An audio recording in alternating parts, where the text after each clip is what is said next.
ನಮಸ್ಕಾರ ಫ್ರೆಂಡ್ಸ್, ಮತ್ತೆ ನಿಮಗೆ ನನ್ನ ಚಾನೆಲ್ಗೆ ಸ್ವಾಗತ. ಇವತ್ತು ನಾನು ವೃಶ್ಚಿಕ ರಾಶಿಯವರ ಮಾರ್ಚ್ ತಿಂಗಳ ರೀಡಿಂಗ್ನ ಮಾಡ್ತಾ ಇದ್ದೀನಿ. ಫ್ರೆಂಡ್ಸ್, ಇದು ನಿಮಗೆ ಅನ್ವಯಿಸಿದರೆ ಮಾತ್ರ ತೊಗೊಳ್ಳಿ, ಇಲ್ಲಾಂದರೆ ಬಿಟ್ಬಿಡಿ. ಮಾರ್ಚ್ ತಿಂಗಳಲ್ಲಿ ವೃಶ್ಚಿಕ ರಾಶಿಯವರಿಗೆ ಸ್ವಲ್ಪ ಹೆಲ್ತ್ ಪ್ರಾಬ್ಲಮ್ ಬರೋವಂಥ ಚಾನ್ಸಸ್ ಇದೆ. ಅದು ಕೂಡ ಸಣ್ಣ ಪುಟ್ಟ ಹೆಲ್ತ್ ಪ್ರಾಬ್ಲಮ್ಮು. ಇನ್ನು ಜಾಬ್ ಮಾಡ್ತಿರೋರು, ಯಾರಾದರೂ ಗೌರ್ಮೆಂಟ್ ಜಾಬ್ನ ಟ್ರೈ ಮಾಡಬೇಕು ಅಂತ ಅಂದ್ಕೊಂಡಿದ್ರೆ ಇಂಟೆನ್ಷನ್ಲಿ ನಿಮಗೆ ಜಾಬ್ ಸಿಗೋವಂಥ ಚಾನ್ಸಸ್ ಇದೆ. ಖಂಡಿತ ನೀವು ಹಾರ್ಡ್ ವರ್ಕ್ ಮಾಡಿ ಶ್ರದ್ಧೆಯಿಂದ ಖಂಡಿತವಾಗ್ಲೂ ಗೌರ್ಮೆಂಟ್ ಜಾಬ್ ಕೂಡ ಆಗೋವಂಥ ಚಾನ್ಸಸ್ ಇದೆ. ಈಗಾಗಲೇ ಪ್ರಿಪೇರ್ ಕೂಡ ಆಗ್ತಿರ್ಬೋದು ನೀವು. ಮಾನಸಿಕ ಅಶಾಂತಿ ಅಂತ ಹೇಳ್ತೀನಿ ನಾನು. ಸ್ವಲ್ಪ ಏನೋ ಮಾನಸಿಕವಾಗಿ ಆತಂಕ ಅಥವಾ ಏನೋ ನಿಮಗೆ ಹರ್ಟ್ಫುಲ್ ಅಂತ ಅನಿಸ್ಬೋದು. ಹಣಕಾಸಿನ ವಿಚಾರದಲ್ಲೂ ತುಂಬ ಚೆನ್ನಾಗಿದೆ ಅಂತ ನಾನು ಹೇಳ್ತೀನಿ. ಬಿಸ್ನೆಸ್ ಇದ್ದರೆ ಬಿಸ್ನೆಸ್ಸು ಕೂಡ ಸರಿಯಾಗಿ ಹೋಗ್ತಿರುತ್ತೆ ಮಾರ್ಚಲ್ಲೂ ಕೂಡ. ಇನ್ನು ಸ್ಟೂಡೆಂಟ್ಗೆ 15 ಆದಮೇಲೆ ನಾರ್ಮಲಿಗೆ ಬರುತ್ತೆ. ಅಲ್ಲಿವರೆಗೂ ಸ್ವಲ್ಪ ಅಪ್ ಆ್ಯಂಡ್ ಡೌನ್ಸ್ ಇದೆ. ವಿದ್ಯಾರ್ಥಿಗಳಿಗೆ ಕೂಡ ಸ್ವಲ್ಪ ಹಾರ್ಡ್ ವರ್ಕ್ ಮಾಡಿ, ಸ್ವಲ್ಪ ಸಂಘರ್ಷ ದಿನ ಅಂತ ಹೇಳ್ತೀನಿ ನಾನು ವೃಶ್ಚಿಕ ರಾಶಿಯವರಿಗೆ. ಮಾರ್ಚ್ ತಿಂಗಳು ಒಂದು 15 ಡೇಸ್ ಆದರೂ ನಿಮಗೆ ಸ್ವಲ್ಪ ಕಷ್ಟ ಪಡಬೇಕಾಗುತ್ತೆ. ಟ್ರಾವೆಲ್ ಮಾಡೋಕ್ಕೆ ಹೋಗಬೇಡಿ ಫ್ರೆಂಡ್ಸ್. ತುಂಬ ದೂರ ಏನೋ ಟ್ರಿಪ್ಪಿಗೋ ಯಾವುದೋ ಒಂದು ಕೆಲಸಕ್ಕಾದರೂ ಸ್ವಲ್ಪ ಅದು ಏಪ್ರಿಲ್ವರೆಗೂ ಮುಂದೆ ಹಾಕಿ. ಟ್ರಾವೆಲಲ್ಲಿ ನನಗೆ ಯಾತ್ರೆಯಲ್ಲಿ ದೋಷ ಕಾಣ್ತಿರೋದ್ರಿಂದ ಖಂಡಿತ ನೀವು ಮಾಡಬೇಡಿ. ಅದರಿಂದ ನಿಮಗೆ ಒಳ್ಳೆಯದು ಲಾಭ ಅನ್ನೋ ಹಾಗೇನೂ ಆಗೋಲ್ಲ. ಕೆಲವರಿಗೆ ನಾರ್ಮಲಿ ಹೋಗುತ್ತೆ, ಕೆಲವರಿಗೆ ಏನಾದರೂ ತೊಂದರೆ ಆಗುತ್ತೆ.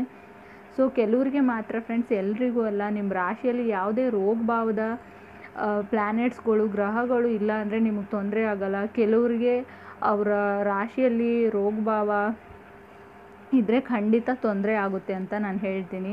ವೃಶ್ಚಿಕ ರಾಶಿಯವ್ರಿಗೆ ಖಂಡಿತವಾಗ್ಲೂ ಸ್ವಲ್ಪ ರೆಸ್ಪಾನ್ಸಿಬಿಲಿಟೀಸ್ ಬಂದಿರ್ಬೋದು. ಕೆಲವರಿಗೆ ಹೊಸದಾಗಿ ಯಾವುದೋ ರೆಸ್ಪಾನ್ಸಿಬಿಲಿಟೀಸು, ಮತ್ತು ಕಾನ್ಫಿಡೆಂಟ್ ಆಗಿದ್ದೀರಾ. ಕೆಲವರಿಗೆ ತುಂಬ ಕಾನ್ಫಿಡೆನ್ಸ್ ಬರ್ಬೋದು ಮಾರ್ಚ್ ತಿಂಗಳಲ್ಲಿ ಅಂತ ಕಾರ್ಡ್ಸಲ್ಲಿ ಹೇಳ್ತಾ ಇದೆ. ಇನ್ನು ನಾನು ಕಾರ್ಡ್ಸ್ನ ಶಫಲ್ ಮಾಡಿದಾಗ ನನಗೆ 6 ಆಫ್ ಸೋರ್ಡ್ಸ್ ಫಸ್ಟ್ ಕಾರ್ಡ್ ಬಂದಿದೆ. ಖಂಡಿತವಾಗ್ಲೂ ಕೆಲವರು ನಿಮ್ಮ ಗೋಲ್ಸ್ ಬಗ್ಗೆ ಫೋಕಸ್ನ ಮಾಡ್ತಾ ಇದ್ದೀರಾ. ತುಂಬ ದೊಡ್ಡದಾಗಿರೋ ಡ್ರೀಮ್ಸ್ ಇವೆ ವೃಶ್ಚಿಕ ರಾಶಿಯವರಿಗೆ. 6 ಆಫ್ ಸೋರ್ಡ್ಸ್ ಬಂದಿರೋದ್ರಿಂದ ನೀವು ಸರಿಯಾದ ಪಾತಲ್ಲೇ ಡೈರೆಕ್ಷನ್ನಲ್ಲೇ ಹೋಗ್ತಾ ಇದ್ದೀರಿ ಅಂತ ಕಾರ್ಡ್ ಹೇಳ್ತಾ ಇದೆ. ಮೇ ಬಿ ನಿಮಗೆ ಬರೋ ಆಫರ್ಸ್ ಬರ್ತಾ ಇವೆ, ನೀವು ಅದನ್ನು ಪಿಕ್ ಮಾಡ್ತಾ ಇಲ್ಲ, ಅದನ್ನು ನೀವು ತೊಗೊಳ್ತಾ ಇಲ್ಲ ಅಂತ ಕಾರ್ಡ್ ಹೇಳ್ತಾ ಇದೆ. ಕೆಲವರಿಗೆ ಆನ್ ಟ್ರ್ಯಾಕಲ್ಲೇ ಇದ್ದೀರಾ. ಸ್ವಲ್ಪ ಡಿಫಿಕಲ್ಟ್ ಸಿಚುವೇಶನ್ ಇತ್ತು ಮುಂಚೆ, ಇವಾಗ ಸ್ವಲ್ಪ ಸರಿತಾ ಇದೆ ಅದು ನಿಮ್ಮ ದಾರಿಯಿಂದ.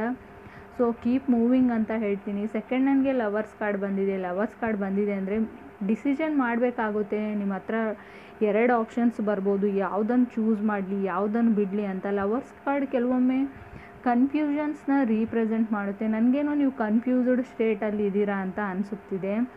ಥರ್ಡ್ ನನಗೆ ಹೈ ಪ್ರೀಸ್ಟೆಸ್ ಬಂದಿದೆ. ಹೈ ಪ್ರೀಸ್ಟೆಸ್ ಬಂದಿರೋದ್ರಿಂದ ನೀವು ನಿಮ್ಮ ಇಂಟ್ಯೂಷನ್ನ ಕೇಳಬೇಕು, ನಿಮ್ಮ ಸ್ಪಿರಿಚುವಲ್ ಗೈಡ್ ಅಂತ. ನಿಮ್ಮ ಮನಸ್ಸಲ್ಲಿ ಒಂದು ಇರುತ್ತೆ ನೋಡಿ ಫ್ರೆಂಡ್ಸ್, ನನ್ನ ಮನಸ್ಸು ಹೇಳ್ತಾ ಇದೆ ಇದನ್ನು ಮಾಡಬೇಕು ಇದನ್ನು ಮಾಡಬಾರ್ದು ಅಂತ. ನಿಮ್ಮ ಇನ್ನರ್ ವಾಯ್ಸ್ನ ನೀವು ಕೇಳಿ ಅಂತ ಕಾರ್ಡ್ ಹೇಳ್ತಾ ಇದೆ. ನಿಮ್ಗೇನು ಅನ್ನಿಸುತ್ತೋ ಅದನ್ನು ಮಾತ್ರ ಮಾಡಿ, ಬೇರೆಯವರ ಒಂದು ಚಾಯ್ಸಸ್ನ ಅಡ್ವೈಸ್ಗೆ ನೀವು ಬಲಿ ಆಗಬೇಡಿ ಅಂತ ಕಾರ್ಡ್ ಹೇಳ್ತಾ ಇದೆ. ನಿಮ್ಗೆ ಇಷ್ಟ ಆಗಿದ್ದನ್ನು ನೀವು ಚೂಸ್ ಮಾಡಿ ಅಂತ ಆಪ್ಷನ್ಸ್ ಬಂದರೆ ಖಂಡಿತವಾಗ್ಲೂ. ಚಾರಿಟ್ ಕಾರ್ಡ್ ಕೂಡ ಇದೆ. ಚಾರಿಟ್ ಕಾರ್ಡ್ ಅಂದರೆ ತುಂಬ ಬ್ಯಾಲೆನ್ಸ್ ಆಗಿರೋ ಒಂದು ಎನರ್ಜಿ ಇದೆ. ಓನ್ ರೂಟ್ ಓನ್ ಪಾತ್ ಇದೆ ನಿಮ್ಮದು.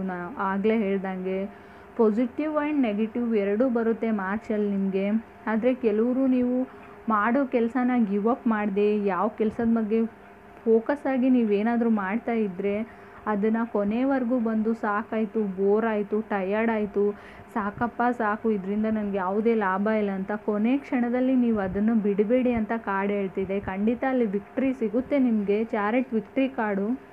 ಫಿಫ್ತ್ ನನಗೆ 7 ಆಫ್ ಪೆಂಟಿಕಲ್ಸ್ ಬಂದಿದೆ. ತುಂಬ ಬ್ಯುಸಿಯಾಗಿರ್ತೀರ ಕೆಲವರು, ತುಂಬ ವರ್ಕಿಂಗ್ ಬ್ಯುಸಿ ಅಂತ ತೋರಿಸ್ತಾ ಇದೆ. ಕೆಲವರಿಗೆ ಜಾಬ್ ಚೇಂಜ್ ಮಾಡಬೇಕು ಅಂತ ಇದೆ. ಮೇ ಬಿ ನೀವು ಈಗಾಗಲೇ ಚೇಂಜ್ ಮಾಡಿರ್ಬೋದು ಒಂದು ಕಂಪ್ನಿಯಿಂದ ಇನ್ನೊಂದು ಕಂಪ್ನಿಗೆ. ಸ್ಟೂಡೆಂಟ್ಸ್ಗಳು ಕೂಡ ಮೈಂಡ್ ಸ್ವಲ್ಪ ಸೇಮಾಗಿ ಥಿಂಕ್ ಮಾಡಲ್ಲ ನಿಮ್ಮದು. ಅದನ್ನು ಓದಲಾ ಇದನ್ನು ಮಾಡಲಾ ಅದನ್ನು ಮಾಡಲಾ, ಫಸ್ಟ್ ಈ ಸಬ್ಜೆಕ್ಟ್ ಓದ್ಬಿಡ್ತೀನಿ ಆಮೇಲೆ ಅದು ಯಾವುದು ಮಾಡೋದಿಲ್ಲ ನೀವು. ಕೆಲವರಿಗೆ ನಾನು ಆಗಲೇ ಹೇಳಿದೆ ಸ್ವಲ್ಪ ರೆಸ್ಪಾನ್ಸಿಬಿಲಿಟೀಸ್ ಬರ್ಬೋದು ನಿಮಗೆ ಯಾವುದಾದ್ರೂ. 6 ಆಫ್ ಕಪ್ಸ್ ಕೂಡ ಇದೆ. 6 ಆಫ್ ಕಪ್ಸ್ ಒಂದು ಡ್ರೀಮ್ ಕಾರ್ಡ್ ಅಂತ ಹೇಳ್ತೀನಿ. ಸೊ ನಿಮ್ಮ ಹತ್ರ ಇರೋದನ್ನು ಬಿಟ್ಟು ಇಲ್ಲದೇ ಇರೋದ್ರ ಬಗ್ಗೆ, ಸೊ ಅದು ಯಾವುದು ನಿಮ್ಗೆ ಸಿಗೋದಿಲ್ಲ ಅದ್ರ ಬಗ್ಗೆ ಯೋಚನೆ ಮಾಡ್ತೀರಾ. ಪೀಸ್ಫುಲ್ ಫ್ಯೂಚರ್ ಇದೆ ನಿಮ್ಮದು. 7 ಆಫ್ ಕಪ್ಸ್ ಇರೋದ್ರಿಂದ ಡ್ರೀಮ್ ಕಮ್ ಟ್ರೂ ಅಂತ ಹೇಳ್ತೀನಿ ನಾನು ಕೆಲವರಿಗೆ. ಆದರೆ ಯಾವುದಕ್ಕಾದ್ರೂ ನಾವು ಡ್ರೀಮು ಅಥವಾ ಆಸೆ ಇಟ್ಕೊಂಡಿದ್ರೆ ಖಂಡಿತ ಅದಕ್ಕೆ ನಾವು ಎಫರ್ಟ್ ಕೂಡ ಹಾಕಬೇಕು. ಮ್ಯಾಜಿಕಲಿ ಅದು ಯಾವ ಕೆಲಸನೂ ಆಗೋದಿಲ್ಲ, ನಾವೇ ಖುದ್ದು ಆ ಕೆಲಸನ ಮಾಡಬೇಕು ಅಂತ ಕಾರ್ಡ್ ಹೇಳ್ತಾ ಇದೆ. ಇನ್ನು ಜಸ್ಟಿಸ್ ಕಾರ್ಡ್ ಕೂಡ ಇದೆ. ಕೊನೆಯಲ್ಲಿ ಜಸ್ಟಿಸ್ ಕಾರ್ಡ್ ನೀವು ಯಾವುದಕ್ಕಾದ್ರೂ ತುಂಬ ಶ್ರದ್ಧೆಯಿಂದ ವೇಟ್ ಮಾಡ್ತಾಯಿದ್ರೆ, ಕೋರ್ಟ್ ಕಚೇರಿ ಯಾವುದೋ ಒಂದು ಕೆಲಸ ಇದ್ದರೆ ಅದು ನಿಮ್ಮ ಫೇವರಲ್ಲಿ ಆಗುತ್ತೆ ಅಂತ ಕಾರ್ಡ್ ಹೇಳುತ್ತೆ. ಆದರೆ ಅದು ರೈಟ್ ಥಿಂಗ್ ಇರಬೇಕು, ಅದು ಒಂದು ಒಳ್ಳೆಯ ವಿಷಯ ಇರಬೇಕು, ಸತ್ಯ ಅಥವಾ ನ್ಯಾಯ ನಿಮ್ಮ ಕಡೆ ಇದ್ದರೆ ಖಂಡಿತವಾಗ್ಲೂ ಯಾರ ಕಡೆ ನ್ಯಾಯ ಇರುತ್ತೋ ಜಸ್ಟಿಸ್ ಕಾರ್ಡ್ ಅವ್ರಿಗೆ ಮಾತ್ರ ಒಂದು ಜಯನ ಕೊಡುತ್ತೆ ಅಂತ ನಾನು ಹೇಳ್ತೀನಿ. ಫೇರ್ ಆ್ಯಂಡ್ ಜಸ್ಟಿಸ್ನ. ಪ್ರಾಪರ್ಟಿ ವರ್ಕ್ ನಡೀತಾ ಇದೆ. ಮೇ ಬಿ ನೀವು ಇಂಟ್ರೆಸ್ಟೆಡ್ ಇದ್ದೀರಾ ಪ್ರಾಪರ್ಟಿ ಬೈ ಮಾಡಬೇಕು ಅಂತ, ಅಥವಾ ಬ್ಯಾಂಕಲ್ಲಿ ನೀವು ಬ್ಯಾಲೆನ್ಸ್ನ ಕಲೆಕ್ಟ್ ಮಾಡ್ತಾ ಇದ್ದೀರೋ ಅಥವಾ ಹಣನ ಡ್ರಾ ಮಾಡ್ಕೊಳ್ತಾ ಇದ್ದೀರೋ, ಏನೋ ನೀವು ಬ್ಯಾಂಕ್ ಹತ್ರನೇ ಇರ್ತೀರಾ, ಮುಂದೆನೇ ಇರ್ತೀರಾ, ಅಥವಾ ಕಾರ್ಡನ್ನ ಯೂಸ್ ಮಾಡ್ತಿದ್ದೀರಾ ಅಂತ ನನಗೆ ಅನ್ನಿಸ್ತಾ ಇದೆ. ನ್ಯೂ ಶಿಫ್ಟ್ ಇದೆ, ಸ್ವಲ್ಪ ದುಡ್ಡು ತುಂಬ ಜಾಸ್ತಿ ನಿಮ್ಮ ಕೈಯಲ್ಲಿ ಓಡಾಡ್ತಿರ್ಬೋದು ಅಂತ ಕಾರ್ಡ್ ಹೇಳ್ತಾ ಇದೆ. ಮೇ ಬಿ ಕೆಲವರಿಗೆ ಓಡಾಡ್ತಿರ್ಬೋದು. ಸೊ ನನ್ನ ಮಾಹಿತಿ ನಿಮ್ಗೆ ಇಷ್ಟ ಆಗಿದ್ರೆ ನನ್ನ ಚಾನಲ್ಗೆ ಸಬ್ಸ್ಕ್ರೈಬ್ ಮಾಡಿ, ಲೈಕ್ ಮಾಡಿ, ಶೇರ್ ಮಾಡಿ. Thank you.